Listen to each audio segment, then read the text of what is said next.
Welcome to The Mission Matters. The Mission Matters is a partnership of Missio Nexus and 1615 Missions Coaching, who have a shared passion to mobilize God's people to be a part of His mission. On this, episode 2 of The Mission Matters, we will look at the recent sacrifice of the life of a Christian in a hostile situation. We'll consider how local church mission leaders can communicate about an event like Martyrdom on a mission. More on this important issue shortly. This program is hosted by Matthew Ellison from 1615 Missions Coaching and Ted Essler, president of Missio Nexus. Our guest today is Pam Arlund, PhD. She is the global training and research leader and a member of the international leadership team of All Nations. All Nations is a global family on a mission to see Jesus worshipped by all the peoples of the earth. Pam previously served as a field missionary and Bible translator among an unreached people group and helped ignite a Jesus movement among them. She now trains and shepherds disciples who make disciples among neglected peoples of the earth. And with that, we begin this episode of The Mission Matters with Matthew Ellison and Ted Essler.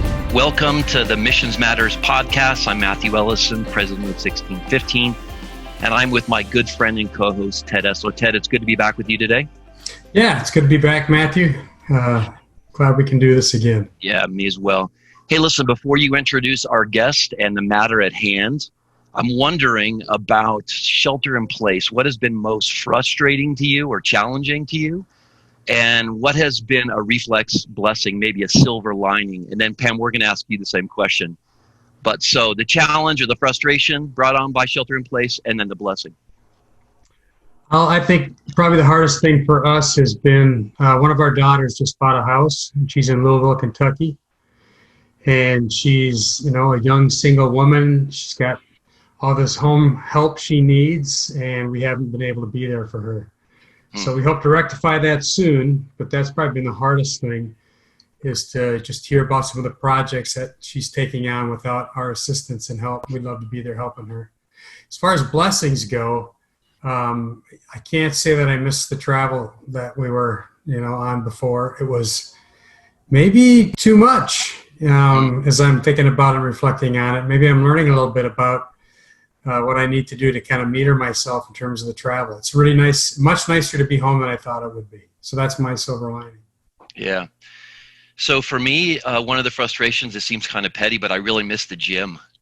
I spent about 4 or 5 days in the week in the gym. It's kind of cathartic for me. It's a great way to just have not only physical health, but mental health. That's probably the biggest reason I'm there. And I've been making do with some TRX suspension straps, but it's just not the same. And then my silver lining, it's really interesting. About a week ago, I played hide and go seek in the dark at a local park with my adult children. And it was just a rush. And having my kids around the dinner table, my wife and I were just talking because my kids are older and they're here now at our house during shelter in place. And so we've just been sharing a lot of meals together. So I resonate with that traveling less idea as well. I think I've missed some of those things and I've been reminded of them because of the crisis that we're in. So Ted, why don't you introduce our guest and then let her answer the same questions? Okay. Well, we're really glad today to have Dr. Pam Arlund with us. She has a PhD and she's the global training and research leader. Also a member of the international leadership team of All Nations. And she previously has served as a missionary and Bible translator among an unreached people group and helped ignite a movement among them. She now trains and shepherds disciples who make disciples among neglected peoples of the earth. So Pam, thank you so much for being with us. We're glad you're here. Well, thank you, Ted. Thank you, Matthew. I'm happy to be here. So tell us your challenge and perhaps your silver lining. Well, the challenge, I think, for us within All Nations, because we're a global family, has been food, honestly. A lot of our church planters around the world are not Westerners. And when the lockdown happened, it was very severe for them, and they simply haven't had enough food. The advantage to that, or the golden lining to all of that, is that God has provided for them. It wasn't at all obvious how they would be provided for, but He has literally made food multiply and provided food amongst their local resources. So that's been beautiful to see. because God is faithful in the midst of it all. And then also, I think we've been able to see some of our leaders around the world be able to get online and share their wisdom in a way that we haven't been able to before. So that's been really good as well. Yeah, I do think that there's probably some new communication channels in place that we didn't have before. And I do think we're going to get really sick and tired of virtual calls. Yeah. Yeah, they have opened up some doors that maybe previously we didn't have open to us. So that's probably been a good thing. Well, Pam, let me kind of kick off our topic today. We want to talk a little bit about a serious, maybe kind of heavy topic. And this, obviously involves John Chow and his martyrdom and some of the reactions that happen in the Christian community and et cetera. But maybe there are people listening that aren't familiar with John. And I'm wondering if you could give us a little bit of insight as to who he was and what he did. Yeah, I'd be happy to. Just in case people don't know his story, I maybe should sketch it out a little bit. But basically, in November 2018, All Nations missionary John Chow attempted to live on the North Sentinel Islands for the purposes of sharing the gospel with a people group that have never heard the good news about Jesus. And in making that attempt to be received on the island, to be accepted onto the island, he was shot by an arrow on the first day that he tried to do that. But his waterproof Bible stopped the arrow. In fact, he took the arrow out and gave it back to the man who tried to shoot him, is what he did. And then the second day that he made another attempt to befriend the people on the island and gain acceptance to live there, we believe that he was shot and killed that day. His body has not been able to be recovered, but we believe that he was killed by the islanders on that day. So that was a culmination of 10 years of preparation on his part. And so maybe I'll just stop there as the background of the story, but actually maybe even an equally interesting part of the story is what happened after that. So Pam, I had the privilege of doing a Mission Table episode with you on this very topic. And one of the things I appreciated was learning about his preparation, and my admiration for John just grew as I heard all that he had poured into this lifelong calling. One of the questions I have is, why do you think the response was so negative initially? And it is interesting. I'll even say it was a shock to us how negative the response was to what John did, because all of what we do in All Nations, all of what John Chow was about love. And even the fact that when a man tried to shoot him, he took the arrow out and just handed it back to the man, right? He deliberately chose to go in peace. He deliberately chose to go in love. And so it was a shock that the world reaction was so negative. John had spent 10 years preparing to work with this people group, and people made him sound like he was kind of like an Indiana Jones, or maybe just an adventurer who hadn't really thought this through very deeply. But he had prepared and trained to become a wilderness EMT. He had sought out linguistics and anthropological training. He had sought biblical training. He had learned to live in the wilderness and survive on his own. And so he had been very methodically preparing over the course of a decade, ever since he had heard about this people group, by just praying through lists of peoples who had never had a chance to hear the name of Jesus. And so I think that the negative reaction really happened for a couple of reasons. I mean, I'm sure we could list many reasons, but I think we live in this era where news comes out, but we're not able to distinguish always between what is real news and what is fake news, so to speak. And so we're not always able to even get to the real story. And then I think, secondly, I think many people just don't believe that Jesus is worth dying for. I don't think that they embrace this idea that Jesus is the only way. It is a loving way. It is a beautiful way, but it is nevertheless the only way. And so I think many people rejected him for that as well. Well, I think part of it, earlier on when you talked about things that were hard in COVID, I mentioned an inconvenience. You mentioned food. And I think we forget that where we live, where convenience reigns and safety reigns, we do take on kind of a safety mentality. You may not know the answer to this, but I'd be curious, do you have any idea how those initial news reports even got legs and got out there. This narrative that he was naive and didn't know what he was about. It's interesting because when I look at the initial news reports, none of them actually came to All Nations and asked us what our role or what our involvement was.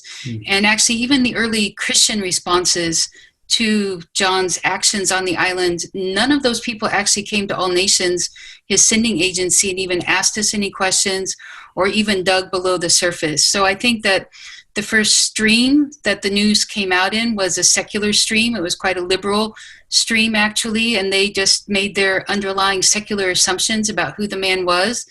And then the Christians also just, took what that one news source said and kind of ran with it. I think it was probably several days later, honestly, through Ed Stetzer, to whom we will always be grateful, who really began to dig below the surface and see what was happening and really tried to get the real story out there.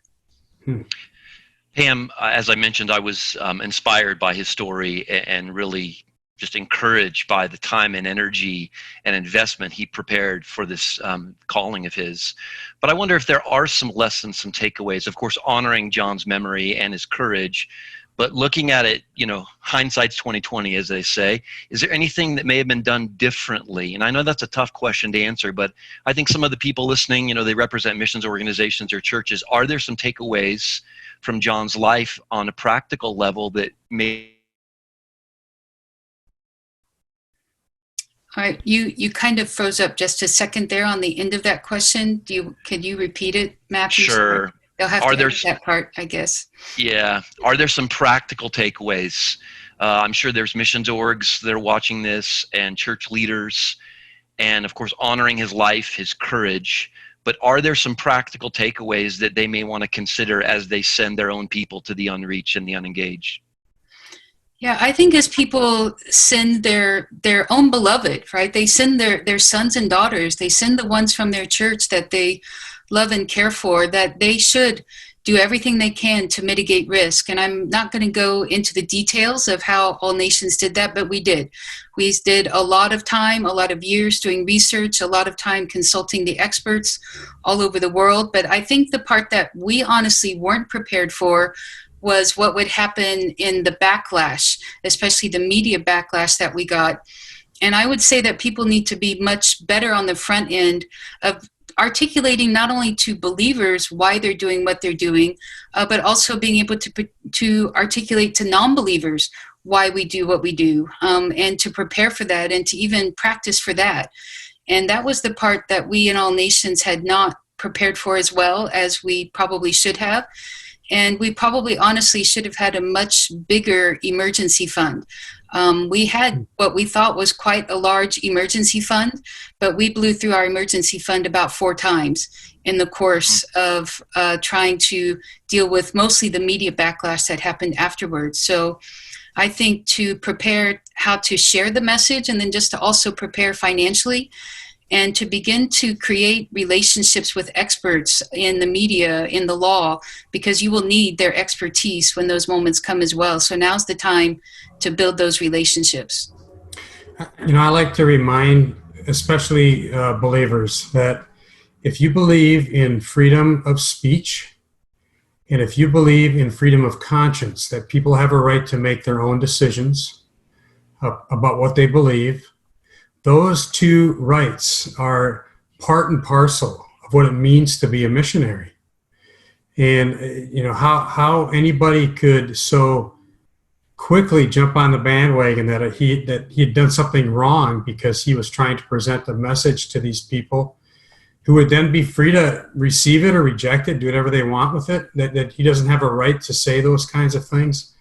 It was kind of shocking to me, too, from where I was sitting, just how fast the negativism built in the church. Yeah. You mentioned Ed Stetzer, Pam, and he did a message at the Missio Nexus conference that we were both at and speakers at, and he talked about our John Allen Chow moment and how it really was this seismic shift, and he talked about understanding why the secular world and the media would respond the way they did. But the surprise was the way that the church responded. Could you talk a little bit about that?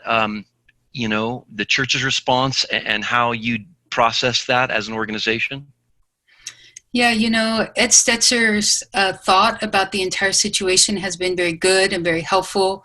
And like I said, we've been really thankful actually for the leadership that he's provided in the midst of this discussion. He's been immensely helpful to us and all nations, and I think also the body of Christ. And he helped us to define the fact that we began to realize that a lot of believers actually didn't think that Jesus is worth dying for, that a lot of people who call themselves believers don't think it's worth taking on risk for the sake of sharing the gospel.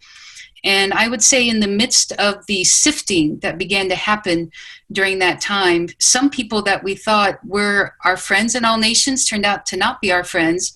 But then we also found other people that we didn't know about before who became our new friends. And we discovered that we don't want to be flippant. We don't want to be stupid. We don't want to just, run headlong into danger. But that we agree that Jesus is worth it. And not only is he worth it, but the peoples of the earth are worth it. And I think that John helped us to create this defining moment where we found which side of that people were on.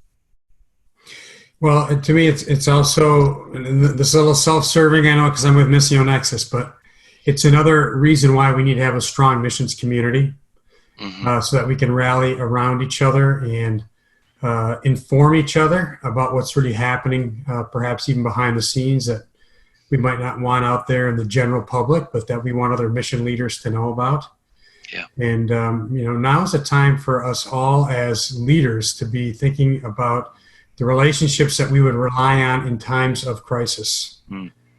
It is, I would just say this too, we're in the midst of this COVID-19, I like to call it the COVID-1984 event, because it feels like we're living in the 1984 novel these days. But this type of crisis was not one that any of us anticipated. We have for years had crisis training in mission agencies. Most of that centered around hostage taking and violent acts against mission teams in the field. And that's very legitimate. I'm not down on that. But this crisis that we're facing now is it's unlike anything we ever prepared for in the missions world. And I will tell you that in discussions I've had with a number of mission agency leaders, they've told me, especially in the early days, that they were purposefully deploying people into areas affected by the virus. But then they would say, but please do not share who we are with anybody, because we don't want to have any backlash for putting people at risk that may be doing that kind of ministry. Now contrast that with the church historically, which sought to serve in plagues, in wars, you name it. There's really been a kind of a change in terms of this whole safety thing and how we treat and view missionary work. Yeah, one of the things I think that surfaced as I thought through what happened after John Allen Chow's martyrdom was the need for a robust theology of suffering and risk in our churches. As you mentioned, Pam, there was major pushback from those who are Christian, so to speak, and it was, as Ed mentioned, it was a cultural paradigm shift. We have often gone to the dangerous places. We've moved towards risk and difficulty for the sake of the gospel and for the sake of loving others. But with John's situation, and even with COVID, as you described, Ted, keep this under the radar.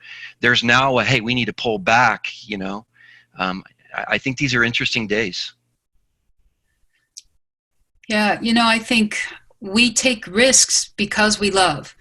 I actually think that love is a very risky thing. In every loving relationship, there's a risk, right, of rejection, of failure, of not loving well, or even our best intentions not being received. And I actually think love and risk are just tied up together. And of course, Jesus himself said, when we love, we'll be willing to give our lives for other people. And he himself defined love in that way, being willing to give our last drop of who we are. And so, yeah, I think love is inherently risky. Well, I moved into Bosnia with my family just at the very end of the the war in Bosnia. And the funny thing about it is from the outside, it looked like a really risky thing to do when people who weren't living in that context looked in. But from where we were, it did not feel risky in the least. In fact, when we came home on a couple occasions for once to have a baby and then for a furlough, the Bosnians were deathly afraid that we would somehow get involved with a shooting in the U.S. or some other type of violent thing. They saw the U.S. as a violent and unsafe place. And so I think risk is also sometimes in the eye of the beholder.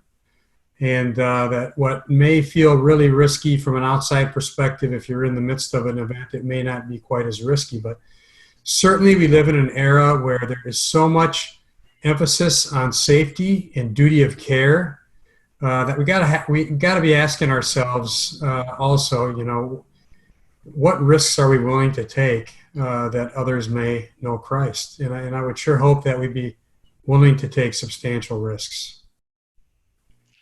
You know, Ted, you said something to me a couple of years ago and actually turned it into a message, the title of a message. And you talked about one of the greatest dangers. We face many dangers in this world, and one of the greatest of them is safety. And I don't know if that's original, but boy, I love that. And Pam, you bring something up, you know, risk and difficulty are just a part of life. And the irony of this whole thing is we risk daily for ourselves, and yet when it comes to gospel opportunities, we shrink back from those risks. But our idea is we're preserving safety, but the safety is an illusion anyway, as you pointed out, Ted. It's in the eye of the beholder. So, Pam, what would you say to church missions leaders who, you know, we live in a culture, as Ted mentioned, where we prioritize safety. It's very important to us, from car seats to bicycle helmets. We try and mitigate all of life's risks. And as you mentioned, when we're sending our loved ones into dangerous places, we should do everything we can. We should be prayerful. We should be wise, but we can't remove all of the risks. What do you say to them to prepare for some of those challenges that accompany sending loved ones into danger? Yeah, preparing to send your loved ones into danger is very difficult. And I think for me, sometimes it hasn't hit me until I've driven somebody to the airport and dropped them off and thought, I just sent this person into a really dangerous situation, and I love them and I care for them. And, you know, to see the tears that used to stream down my parents' face when I would leave and go to the mission field, and knowing that I was going to a dangerous and difficult place, I think we need to recognize that our emotions are a part of it, and that's okay. But be willing to actually have open and frank discussion about those emotions, instead of just requiring people to only be like, Jesus is worth it, you know, and stop there, but say, Jesus is worth it, and my heart is broken because I just sent my kids to a dangerous place. Jesus is worth it, and my heart is broken because I just sent my grandbabies to a dangerous place. To actually be willing to have those frank and open conversations, while at the same time saying that Jesus is worth it. You know, yesterday, in the course of just my regular quiet time, I came across 2 Corinthians 4, and I wrote down some of the key words here: pressed on every side, knocked down, hunted down, perplexed. And sometimes we just get perplexed in the midst of this, right? Constant danger. Because we love Jesus, we're in constant danger. That's actually what Paul said. And then he finishes by saying, I believed in God, therefore I spoke. And so I think we need to acknowledge all of those things, but also just talk about our hearts in the midst of it, and take our broken hearts to Jesus and say, Jesus, we're going to do this. You're worth it, but we need you to heal our hearts in the midst of it. That brings us to a close on this edition of The Mission Matters with Matthew Ellison from 1615 Missions Coaching and Ted Essler, president of Missio Nexus. Our guest today was Pam Arlund from All Nations. Before we close, let me give you the website for our sponsors of The Mission Matters. Please note 1615.org and missionexus.org. That's where you'll find a wealth of interesting and challenging information about the state of the Great Commission. That's 1615.org and missionexus.org. The Mission Matters is presented through a partnership of 1615 Missions Coaching and Missio Nexus.